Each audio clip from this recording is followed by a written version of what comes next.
Assalamualaikum warahmatullahi wabarakatuh. Perkenalkan, nama saya Syahzani Mumtaz Azmi Effendi dengan NIM akhir 006 akan memandu kalian dalam memahami warisan budaya pengaruh Jepang dalam identitas nasional Indonesia pasca pendudukan. Mari kita selami bagaimana sebuah periode singkat penjajahan Jepang yang justru membuat jati diri bangsa kita hari ini. Selanjutnya, mari kita nikmati dengan bersama dan seksama untuk penjelasan selanjutnya. Pendidikan Jepang di Indonesia pada awal penjajahan yaitu tahun 1942 hingga akhir penjajahan yaitu 1945 adalah suatu periode di mana banyak perubahan sosial politik dan budaya yang terjadi.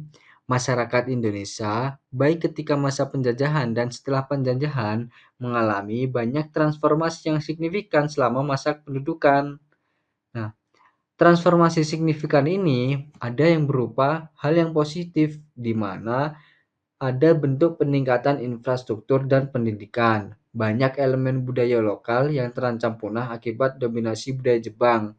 Namun, tidak dapat dipungkiri bahwa pendudukan Jepang juga membawa dampak negatif, termasuk eksploitasi sumber daya alam dan pelanggaran hak asasi manusia, kebijakan ekonomi yang diterapkan oleh Jepang yang mengakibatkan kerugian besar bagi masyarakat lokal.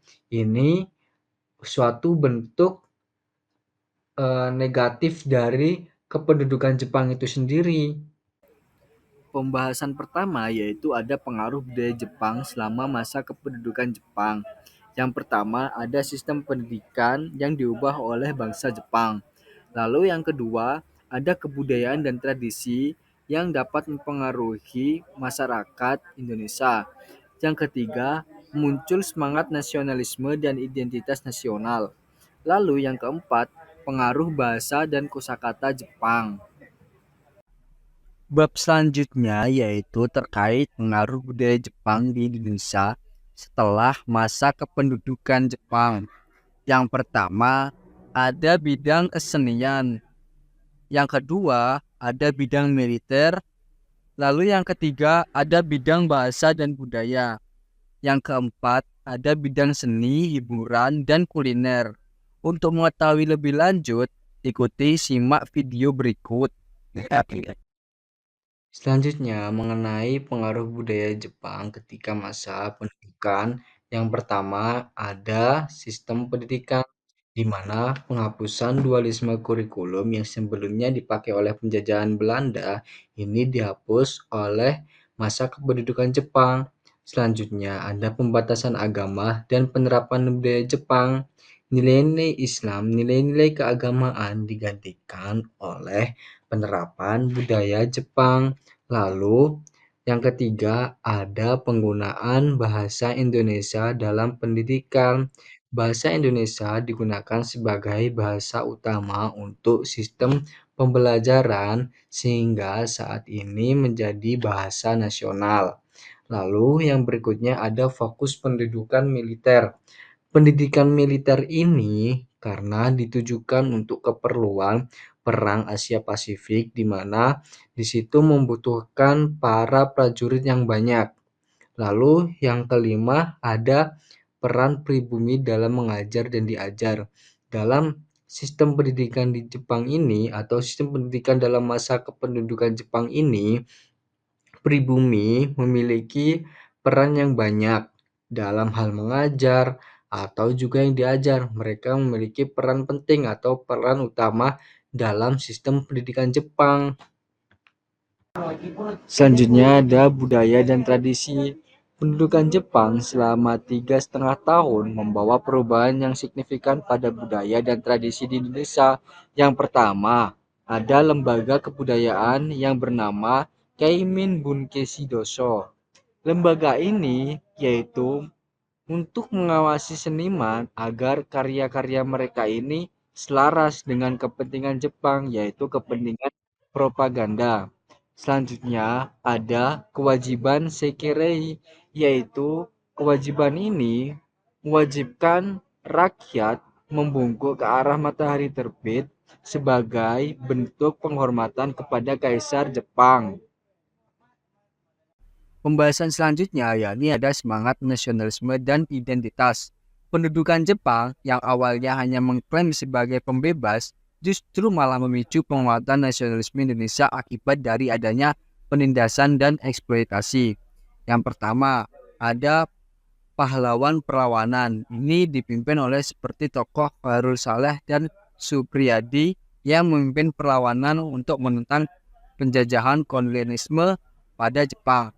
Selanjutnya ada pemimpin nasionalis. Ini dipimpin oleh Soekarno dan Muhammad Hatta yang menanamkan semangat kebangsaan. Lalu yang ketiga ada pendidikan yang dipimpin oleh Ki Hajar Dewantara. Lalu terkait tentang kebangsaan dipimpin oleh Ki Haji Mas Mansur. Dan ada Sultan Syahrir yang berjuang melalui agama dan diplomasi. Selanjutnya ada pengaruh bahasa dan kosakata. Meskipun bahasa Jepang tidak sepenuhnya menggantikan bahasa Indonesia, pendudukan Jepang memiliki dampak signifikan terhadap perkembangan bahasa di Nusantara. Yang pertama, pengenalan bahasa Jepang. Bahasa Jepang sendiri diperkenalkan sebagai bahasa pengantar di sekolah dan administrasi menggantikan dominasi bahasa Belanda. Selanjutnya, ada adopsi kosakata. Beberapa kosakata Jepang seperti senpai dan kawai mulai masuk ke percakapan sehari-hari pada masa kependudukan. Selanjutnya, ada alat propaganda. Bahasa Jepang sendiri digunakan untuk menyebarkan ideologi-ideologi mereka dan juga propaganda yang dilakukan Jepang kepada jajahannya atau wilayah pendudukannya. Selanjutnya, pengaruh budaya Jepang setelah masa kependudukan ada dalam bidang kesenian. Keimin Bunkashi merupakan lembaga pendudukan Jepang yang dilakukan untuk propaganda melalui bidang kesenian. Lembaga ini berfungsi sebagai alat untuk menyebarkan ideologi Jepang dan memastikan bahwa karya seni yang dibuat ini tidak menyimpang dari kepentingan Jepang dan juga mengasah keterampilan seniman Indonesia dengan adanya Keimin Bunkashi. Selanjutnya ada di bidang militer. Jepang sendiri membangkitkan semangat nasionalisme muda Indonesia melalui pelatihan-pelatihan dan organisasi militer yang mereka bentuk. Meskipun tujuan dari dibentuknya organisasi militer ini yaitu kepentingan perang sekutu atau perang Asia Pasifik. Akan tetapi ini menguntungkan untuk Indonesia karena dalam lembaga militer seperti ini memunculkan sikap nasionalisme dan kesadaran akan bangsa Indonesia. Nah, berbagai macam lembaga ini ada seperti Heiho dan juga Peta, Sinedan, Keibodan, dan Fujinkai. Selanjutnya, ada bidang bahasa dan budaya. Pengaruh kependudukan Jepang dalam bahasa dan budaya Indonesia setelah masa pendudukan sangat terasa, terlebih lagi dalam penggunaan bahasa Indonesia sebagai bahasa persatuan. Pendudukan Jepang saat itu secara aktif mendorong penggunaan bahasa Indonesia sebagai bahasa resmi dan juga sebagai bahasa persatuan, yang dimana sebelumnya bahasa ini didominasi oleh bahasa Melayu dan sangat terbatas dalam penggunaannya.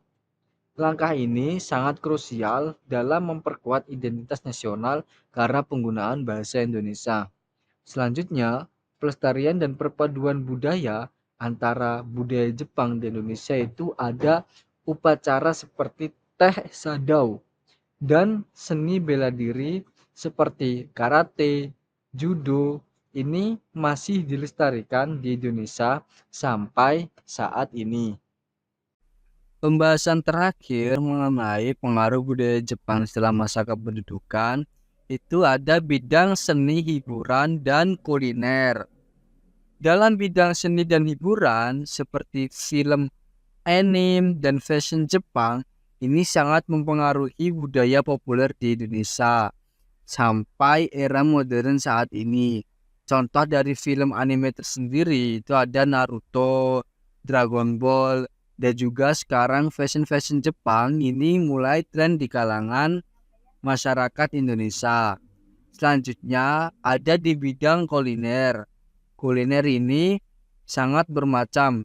Berbagai hidangan Jepang seperti sushi, ramen, tempura, takoyaki ini sudah mulai populer di kalangan masyarakat dan juga dapat memperkaya kuliner lokal di Indonesia dengan adanya pengaruh budaya Jepang setelah masa kependudukan. Akhirnya, pembahasan kita telah selesai. Kesimpulannya, meskipun Jepang bertujuan untuk kepentingan mereka sendiri, kependudukan Jepang di Indonesia secara tidak terduga menguatkan identitas dan nasionalisme Indonesia melalui pendidikan, bahasa, dan pelatihan militer. Warisan budaya berkelanjutan dari Jepang sendiri, itu yang pertama ada seni. Pengembangan ini diajukan ke seniman lokal. Selanjutnya ada bahasa. Bahasa Indonesia sebagai bahasa pemersatu. Selanjutnya ada tradisi. Upacara teh, bela diri, batik, dan hokokai ini menjadi suatu tradisi yang diwariskan oleh Jepang. Hingga seni-seni yang dianggap lebih modern seperti seni anime, kartun, dan juga fashion, dan juga kuliner seperti ramen, dan sushi. Mempelajari periode ini dari masa kependudukan Jepang sampai masa setelah pendudukan Jepang ini sangat krusial bagi generasi muda untuk memahami bagaimana perjuangan kemerdekaan dan identitas nasional terbentuk dari interaksi budaya yang kompleks ini. Sekian dan terima kasih sudah mengikuti terkait pembelajaran mengenai pengaruh budaya Jepang. Sampai bertemu kembali. Assalamualaikum warahmatullahi wabarakatuh.